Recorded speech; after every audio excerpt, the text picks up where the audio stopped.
갈라디아서 2장 20절 다 같이 한 목소리로 읽겠습니다. 내가 그리스도와 함께 십자가에 못 박혔나니 그런즉 이제는 내가 사는 것이 아니요 오직 내 안에 그리스도께서 사시는 것이라. 이제 내가 육체 가운데 사는 것은 나를 사랑하사 나를 위하여 자기 자신을 버리신 하나님의 아들을 믿는 믿음 안에서 사는 것이라. 아멘. 갈라디아서 1장과 2장은 사도 바울에 대한, 사도 바울은 사도도 아니다. 바울이 가르친 것은 그것은 진실도 아니고 하나님의 말씀도 아니고 그렇게 공격하는 이 율법주의자, 그 다음에 할례파에 대해서 그런 공격에 대해서 갈라디아 교회의 사도직에 대한 자기의 고백입니다. 그러나 물론 이 의도는 단순히 사도 바울이 나도 떳떳한 사도야, 내가 못 빠져, 그런 얘기를 하는 것은 전혀 아닙니다. 갈라디아 교회에 필요한 얘기를 하고 있지만 그 안에 하나님의 음성이 들어있죠. 이것이 바울의 편지를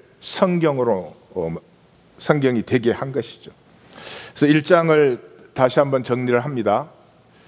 1장의 핵심은 사실은 그러한 말 중에 우리의 죄를 대속하시려고 자기 몸을 주셨다 하는 데 있습니다. 자기 몸을 주셨다. 이게 아는 사람은 금방 알죠. 주님이 생명을 나에게 나누어 주셨어요. 교회 다니는 사람은 자기 몸을 주셨다, 이 교리지요. 생명을 나누어 받은 적이 없습니까? 이것은 전적인 은혜로 이루어지는 것입니다. 전적인 은혜. 그 은혜를 받은 자는 동전의 양면이에요. 내가 은혜를 받았다면 내게서 반드시 나타나는 것은 부르심이 나타납니다. 그래서 은혜로 너희를 부르신 이를 어떻게 이렇게 속히 떠날 수가 있겠느냐? 그럼 은혜를 안 받은 것 아니냐? 질문을 하게 만드는 거죠. 그 너희를 은혜로 부르신 하나님께서 나를 모태로부터 택정해서 또한 나를 은혜로 부르셨다는 거죠. 그러니까 은혜를 받았는지 안 받았는지는 주관적인 일이에요. 그러나 바깥에 나든 남이 됐든 선명하게 점검할 수 있는 것이 있어요. 부르심이 있느냐 하는 것이죠. 이 부르심에서 전환된 것뿐만 아니라 부르심을 살고 있겠죠, 지금. 그래서 사도 바울이 1장의 총 마감을 사람들이 나를 공경하든 공격하지 않든, 뭐 나를 사도라 하든 사도라 하지 않든 그게 뭐가 중요하겠니? 어쨌든 내가 전에 교회를 핍박하던 자가 이제는 복음을 증거한다고 그래서 유대에 있는 모든 교회들이 하나님께 영광을 돌리지 않느냐? 그러면 된 것이다. 다시 말해서 기독교는 이래요. 전환됐대. 자기 거듭났대. 근데 부르심은 없어. 전환됐다 그래요. 근데 먹고 살아. 먹고 사는 그 삶의 종노릇을 변치 못해. 그거는 그 자기 부르심이지. 자기가 부르심이지. 자기 부르심에 하나님이 좀 필요하겠지, 뭐 그런 거죠. 자, 그래서 부르심이 있는 사람 반드시 산다는 거죠. 무엇을 사느냐? 이 사람의 삶은 그리스도로 충분하다. 그게 자유예요. 그리스도로 충분해요. 내가 그리스도 믿는데 이것도 필요하고 저것도 필요하고, 그건 아니에요. 그리스도는 하나님의 사랑이에요. 인간의 사랑을 만나도 이 사랑만 있으면 나는 다 돼, 그렇게 생각이 돼요. 근데 하나님의 사랑을 만났는데 이것도 필요하고 저것도 필요하고, 그건 좀 말이 영 안 되는 얘기죠. 그뿐만이 아니라 내게 필요한 그것이 나를 종로로 시킵니다. 내게 학력이 꼭 있어야 돼. 학력 때문에 평생 열등의식을 갖고 살아. 그 사람 학력이 우상이에요. 학력이 가치야. 이렇게 뭐 좀 잘 사는 것처럼 살아야 돼. 뭐 좀 사람들에게 미치지 않게 보여야 돼. 그 사람은 그게 우상이에요. 그거 섬기느라고 하나님 못 섬겨요. 분명히 그렇습니다. 내게 있어야 된다고 생각하는 그것이 나를 종로로 시켜요. 그것은 하나님으로 난 것이 아니고 마귀로 난 것입니다. 근데 잘 생각해 보십시오. 이 필요한 것이 많으면 많을수록 악순환이 이루어집니다. 자, 내가 사람들 앞에, 이게 뭐 예수님은 한마디로 사람에게 보이려고 그렇게 말하는 것이죠. 내가 사람들 앞에 뭐 아는 것도 참 제대로 잘 아는 사람으로 보여야 돼. 또 좀 뭔가가 인격이든 돈이든 좀 있는 사람으로 보여야 돼. 또 뭐 하여튼 뭐 사람들의 어떤 인정과 칭찬도 나에게 있어야 되는 사람이에요. 그러면 그게 많으면 많을수록 내 이 생명 에너지, 그건 생명 에너지가 사실은 아니에요. 정신 에너지가 사실은 다 흩어져 버리죠. 그래서 흩어지는데 또 잡아야 될 건 많아요. 굉장히 무기력해집니다. 무기력해지니까 필요한 것이 더 많아집니다. 결국은 좋다 그러면 뭐든지 가져야 돼. 그게 허무한 건 줄 다 알지만 좋다 그러면 다 가져야 되는 그런 찢어진 무기력한 인생이 되고 말죠. 그게 악순환이 이루어져. 그게 마귀의 길이죠. 자, 오늘은 2장입니다. 그럼 그 자유가 임하는 길이 무엇이냐 하는 것을 2장은 얘기를 하고 있습니다. 들어가면서 예루살렘 공의회의 결의를 얘기하고 있습니다. 뭐 두말할 것도 없죠. 예루살렘 공의회에서 분명히 결정이 되었죠. 율법이나 할례는 아니다. 다만 저들이 우상의 제물 먹지 않고 음행하지 않고 피를 마시지 않는 그런 일반적인 것만 우리가 당부하자 이렇게 했습니다. 그럼 뭐 하라는 거예요? 하라는 게 없잖아요. 이게 지금 성경을 오해하는 이 기독교의 비극이라 그래야 될까? 그 당시 너무 당연했어요. 여러분, 사도 바울이 만난 것은 이것입니다. 그 율법을 지키려고 얼마나 애를 썼습니까? 안 되죠. 한번 오늘 하루 율법대로 살려고 한번 해보십시오. 단 1시간을 살 수 있나? 갈등만 심해지지 그건 살 수가 없죠. 그런데 부활하신 주님의 임재 앞에 함께 모여서 종교 행위를 하는 것도 아니고 하나님 믿기 때문에 뭘 하자 이런 게 아니고요. 우리가 뭘 하자 그게 하나도 없어요.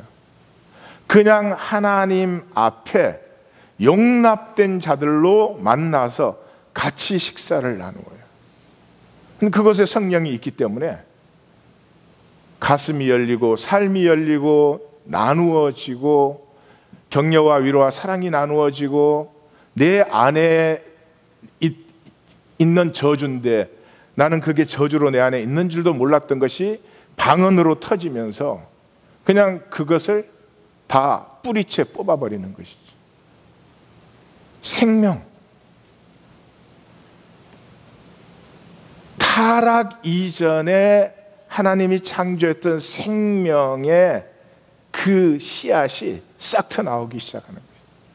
전혀 알지 못하는, 전혀 인간으로서는 나올 수 없는 그러한 가슴과 가슴이 나누어짐 속에서 바울은 자유를 만났죠. 자유라는 단어로 표현할 수 있는 생명의 교통을 만난 것이죠. 그래서 주님이 부활하심으로 땅과 하늘이 교통하게 되었다. 에베소는 이렇게 표현을 하죠. 하나님과 내 심령의 교통이 이루어지면서 만유와의 교통이 이루어진 것이죠. 그래서 그는 모여서 함께 먹으면서 서로 신령한 노래와 말씀과 이 삶을 나누었습니다.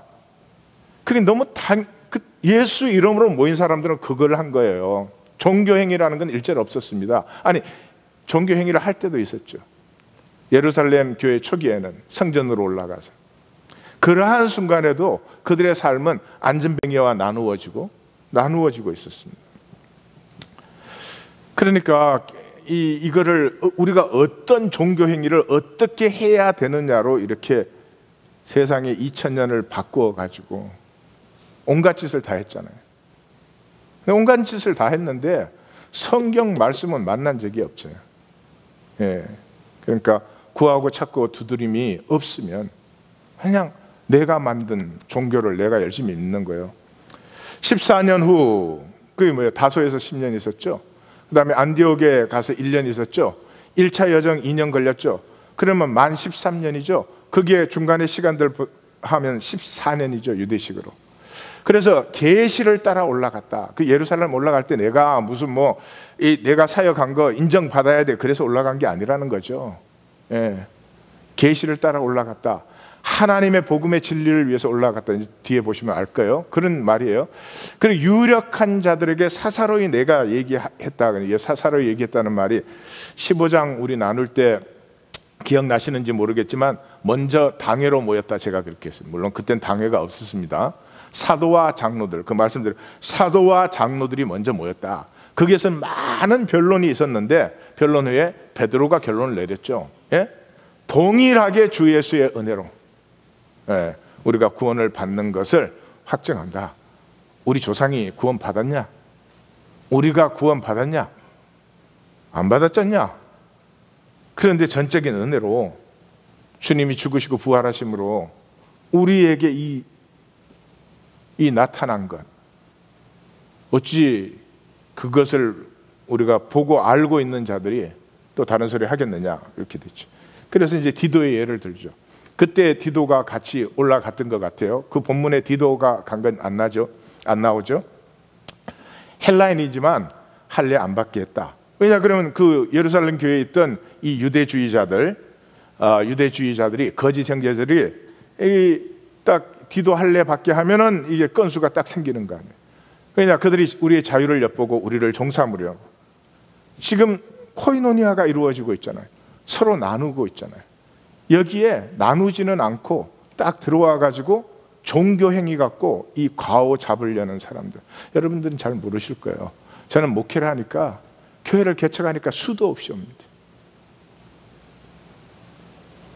기본적인 헌신도 안 된 자들이 성경 지식 갖고 와서 성도들 앞에서 성도들이 순진하잖아요. 또 그럴 때는 순진해. 그래갖고 이 기독교예요, 기독교. 자기가 헤게모니를 잡으려고. 안 되면 또 다른 교회 가고 또 다른 교회 가고. 지금은 이제 이 기독교가 힘을 잃으니까 큰 다행이요. 그런 사람들이 점점 있어야 뭐 할 게 없으니까. 교회에 에너지가 있고 교회에 뭐가 있을 때는 얼마나 많은지 말로 다 못해. 그래서 주님께서 베드로는 할례자의 사도로, 나는 무할례자의 사도, 이방인의 사도로 부르신 것을 우리가 같이 확증했다. 그때 내가 기둥 같은 야고보와 게바와 요한과 친교의 악수를 했다. 그 친교의 악수를 했다는 뭐예요? 동등한 거 아니에요? 동등한 거 아니에요? 네, 동등한. 그 우리가 각각 부르심이 다를 뿐이지 무슨 예루살렘 교회는 더 위에 있고, 캐톨릭은 그거 만들어내는데 600년 걸려서 만들어냈죠. 교황제와 뭐 이런 거를. 다만 우리에게 가난한 자들을 기억하도록 부탁하였다. 10절에. 지금 우리는 이런 기절을 전혀 이해를 못하는, 베드로가 구제 부탁한 줄 알아요. 다 여러분들 아마 인터넷 한번 찾아보십시오. 다 여기 구제를 부탁. 아니 예루살렘 공회가 어떤 모임인데 끝나는데 구제 부탁합니까? 구제 아니에요. 코이노니아예요. 코이노니아. 메네이 마누, 그런 기억이란 단어인데 잘 아시죠? 구약의 중심이 기억이죠. 이것을 행하여 나를 기억하라. 무엇을? 유월절을. 신약의 중심이 기억이죠. 이것을 행하여 나를 기억하라. 뭐예요? 주의 만찬을. 그래서 그때 이제 사도 바울이, 그래서 나도 본래부터 힘생하여 왔노라. 그게 뭐예요? 구제 열심히 하러 댕겼다는 거예요? 아니요. 가는 곳마다 코이노니아 모임을 세우는 거죠. 코이노니아. 부활하신 주님과 함께 식사하며 심령이 나누어지고 기도가 통하고 찬송이 통하고. 우리가 찬송 통합니까? 그래도 우리 교회 찬송은 좀 낫다고 생각을 해요. 찬송을 이렇게 할 때 내 기도도 하나님 앞에 나아가지만 여기에 모이는 한 사람 한 사람의 심령이 함께 하나님 앞에 쫙 나아가는 것을 느끼면서 우리가 성령의 교통함이 이루어지기 시작하면서 기도를 할 때는 내가 하나님 앞에 기도하고 있지만 하나님이 기도의 영으로 우리 한 사람 한 사람을 그 자리에서 이렇게 품으시는. 요즘 교회는 나오지만 기도 못하는 사람이 많아요. 기도합시다 그러면 눈을 멀쩡 뜨고 있어요. 그 뭐 기도 눈 감고 있는 사람이나 별로 다를 건 사실 없죠.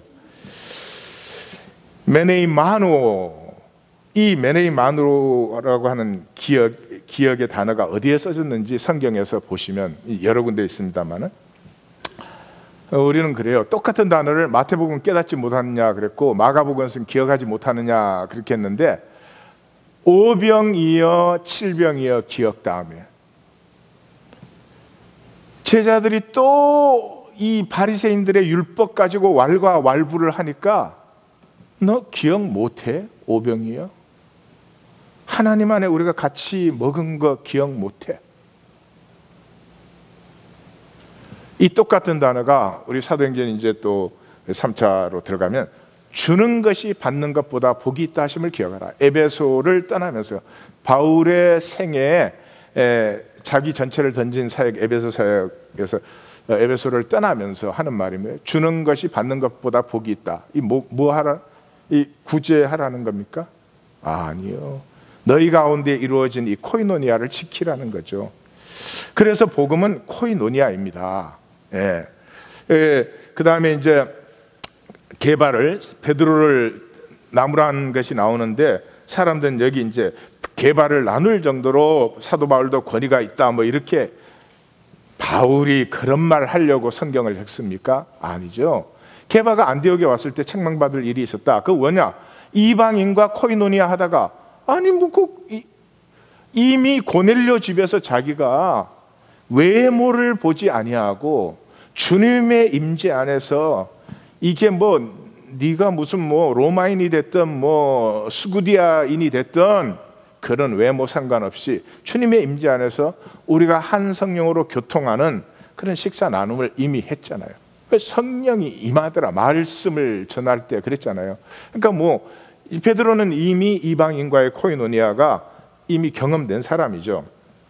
그런데도 야고보에서 예루살렘에 올라온 사람들이 물러가니 여기 뭐 베드로가 겁나서 뭐 그래서 물러갔던 건 아닌 것 같아요.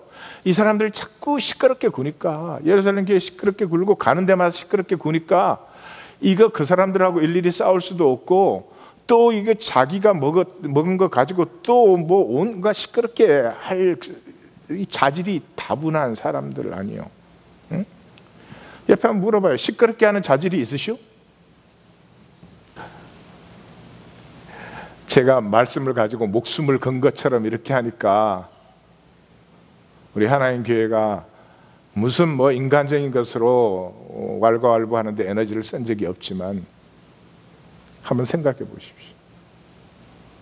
여기에 그런 하나님 앞에 결단이 약한 사람이 여기 서 있어 봐요. 다르겠습니까? 그 베드로가 그렇게 해서 자리를 피하니까 다른 유대인들과 바나바도 외식에 빠졌다. 외식이라는 건 히포크레시, 위선, 안 먹는 것처럼 떠나갔다는 거죠. 그래서 나무랬다는 거야. 게바에게 자기도 똑같은 거예요. 여기에 너 자신도 율법대로 못 살면서 이방인, 우리가 이방인처럼 살겠냐? 유대인이라는 껍질만 가졌지 사는 거 뭐 다르냐? 근데 어떻게 이방인을 억지로 유대인처럼 살려고 하느냐? 그렇게 내가 꾸짖었다는 거죠. 그 이유가 뭐냐? 14절에 나와요. 복음의 진리 때문이었어요. 복음의 진리. 앞쪽에서도 복음의 진리라는 말이 나왔죠. 그죠? 5절에서 내가 양보 안 했다. 조금도 양보 안 했다. 응? 이 율법주의자들한테 조금 더 양보 안 했다. 그게 뭐 내 신학을 지키려고, 내 주장을 세우려고, 그게 아니라는 거죠. 복음의 진리에 관한 문제라는 거죠. 복음의 진리에 관한 문제라는 게 뭐예요? 하나님 믿는 게 이렇게 주일 예배 드리고 3일 예배 드리고 그러는 것이냐, 하나님 믿는 것이 주님의 임재 안에서 우리가 가슴이 통하는, 사람과 사람이면 당연히 통해야죠. 통하지 않는데 뭐가 있겠습니까? 통하지 않는 나라가 진짜 나라입니까? 한 나라 백성이 서로 통하지 않으면 그게 나라라고 할 수 있습니까? 가정은 두말할 것도 없지만 하나님이 도대체 인간 만드셔서 지금 뭐 하자는 거예요? 로마 제국 100배 되는 제국을 만들자는 거예요? 하나님의 형상으로 인간을 만드셨어요. 이 사랑이 교통되면은 영원토록 무한 신비가 피어나는 건데, 이거 종교 생활로 헤게모니 잡으려는 사람이에요. 이 교회에 와가지고 여기서 내가 너보단 잘나야 돼. 이 인간이요. 예, 반상에 모이면 그 반에서는 또 지가 잘나야 돼. 그게 어리석은 인간이에요.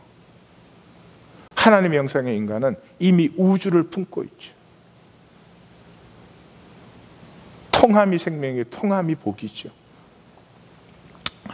내일은 이제 아브라함의 복을 보시겠지만, 복음의 진리 때문에 내가 그렇게 했다는 거예요. 무슨 뭐 개바가 잘못하고 내가 잘했다 이게 아니에요. 우리 성경 항상 그렇게 해석을 해요. 그 다음에 나오는 게 오직 믿음으로죠. 바울의 18번. 예. 의롭게 함을 받는 것은 율법의 행위로가 아니다. 왜냐 그러면 육체로 이 율법을 지킬 수 없죠. 예. 육체로 하나님과 교통이 안 되죠. 육체로. 그 육체로 사는 삶의 주체는 나잖아요. 그 내가 믿었어. 그것도 자기가 자기를 구원시켜. 그래서 난 거듭났어. 거듭나면 뭐하나?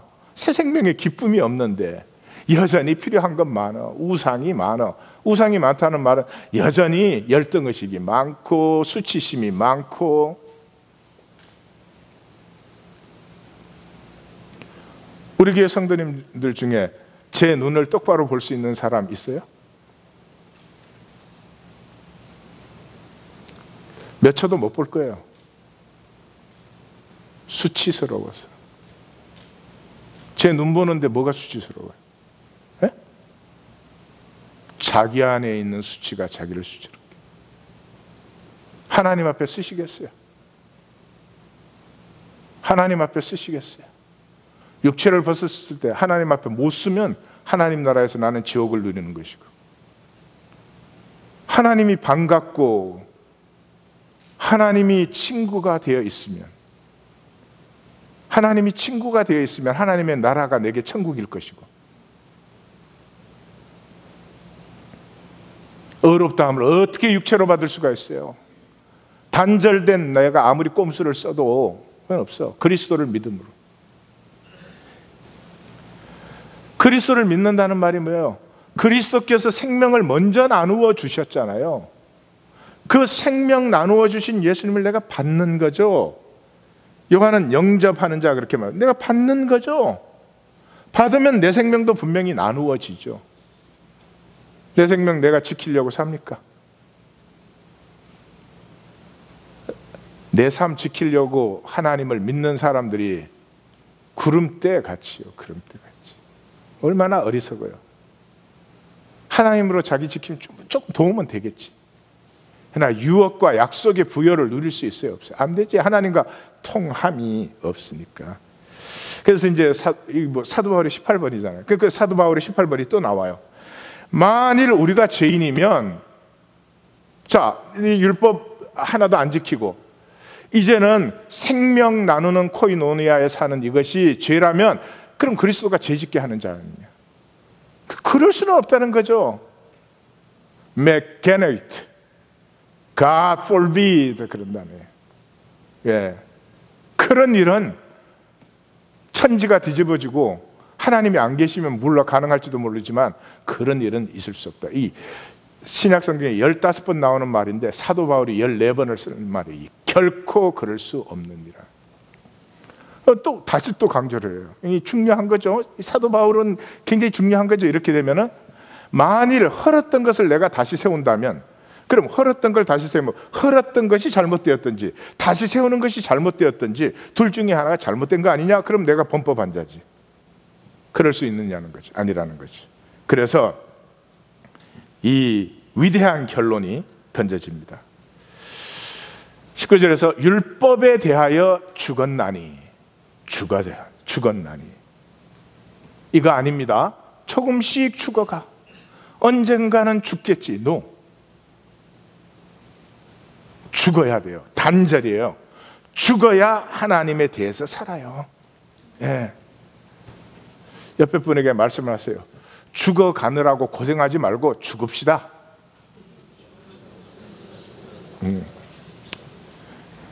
대답을 해주세요. 니부터 죽어봐. 나도 그럼 죽을게. 이게 문제예요. 니 죽을 때까지는 나는 죽어도 안 죽는다 이거예요. 나도 성도들만 죽으면 딱 죽어 그냥. 예. 지금 표정들이 이래. 우리가 죽나 봐라. 아, 이 위대한 선언이에요. 율법에 대해서 단절된 나, 옛사람이, 이게 옛사람에 대해서 죽어야 돼요. 죽지 않고는 하나님과 화합이 이루어질 수 없어요. 이것을 이렇게 말하고, 이 자기 간증인데요, 이 인류 역사의 가장 위대한 말씀이죠. 내가 그리스도와 함께 십자가에 못 박혔나니 할 때 이 내가는 옛사람이죠. 옛사람이 십자가에 못 박혔어요. 그리고 죽었죠. 그래서 오직 내 안에 그리스도께서 사시는 것이라.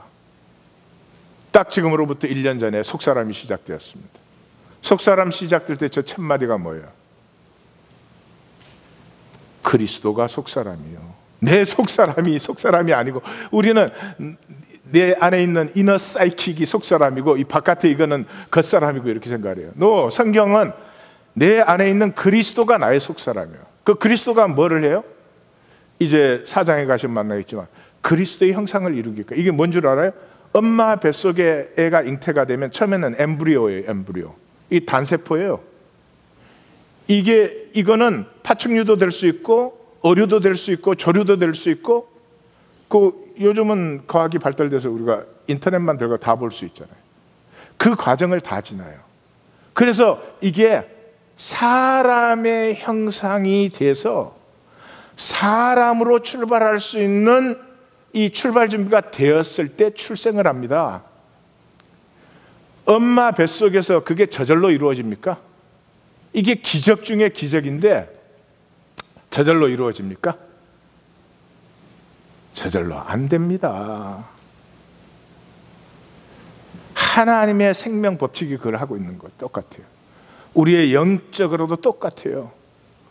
내가 옛사람이 죽는 순간부터 하나님께서 내 속에 하나님의 형상이 피어나도록 내 안에 있는 겨자씨 같은 믿음, 그 엠브리오를 이제 형상화시키는 거죠. 그렇게 된 다음에 출생을 하면 우리가 하나님 안에서 자라가게 되는 거죠. 그것을 이제 내가 육체 가운데 거듭났든 안 났든 다 육체로 살아요. 믿으면 무슨 천사로 사는 게 아닙니다. 육체로 살아요. 육체 가운데 사는 것은 믿음 안에서 사는 것이라는 거죠. 근데 그 믿음이 뭐냐? 하나님의 아들을 믿는 믿음이다. 그 하나님의 아들이 누구냐? 나를 사랑하사 나를 위하여 자기 몸을 버리신, 자기 생명을 나에게 나누어 주신 그 하나님을 내가 믿는 것이다. 그러니까 믿는다는 것은 코이노니아가 이루어지는 거예요. 생명 교통이 없는 믿음이라는 것은, 다시 말해서 아까 처음에 시작할 때 1장에서 그랬죠? 내가 믿었다면 부르심이 있다는 거죠. 내 생명은 그냥 창조된 것이 아니고 이 역사 속에 어딘가는 내 생명이 나누어져야 새롭게 되고, 나누어져야 그곳에 하나님의 뜻이 이루어지는 부르심이 우리 모두에게 있다는 거죠. 나 혼자 부들부들 떨면서 먹고 살다가 죽어서 썩어라, 그런 것이 아니다. 그래서 총 결론이 뭐예요? 내가 은혜를 패하지 아니하노라. 내가 믿어? 내가 뭐 지켜? 또 그것 때문에 업앤다운 난리를 치. 만약에 내가 믿어야 되는 것이라면 그리스도께서 헛되이 죽은 거지. 사랑하지 않는 사람을 사랑하려고 애를 써본 적이 있습니까? 되지도 않지만 고난입니다. 사랑이라는 건 임해야 되죠. 그리스도께서 내게 임하셔야지. 내가 몸부림을 친들 그리스도가 사랑 되십니까? 기도하십시다.